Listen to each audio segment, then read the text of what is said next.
iki gikorwa no bisanzwe n'ibikorwa bihamagarana twahereye ku gikorwa ca mbere kijanye no gukora ivyo twokwita base de données y'abakozi ba leta aho twahereye kuri étape ya numérisation archivage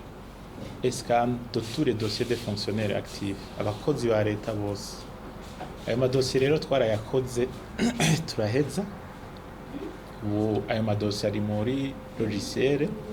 aho umushikiranganji ari mu biro canke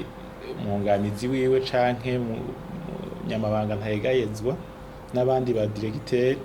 ntibagikeneye kuja kurondera ivyo twita dossier physique ubu bazohora bayirabira mu mashini bagashobora gukorera akazi aho bari batarinze guta umwanya baja kurondera dossier hariya basubira bagenda hariya rero ico gikorwa ca mbere cyo gushira amadosiye mu buhinga bwa none muri logiciel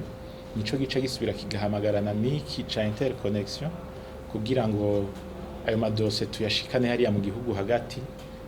amareklamation yose aja arabera hariya batarinze guhora batonda Bujumbura nkuko bavyidoze batakambira n'icubahiro umukuru w'igihugu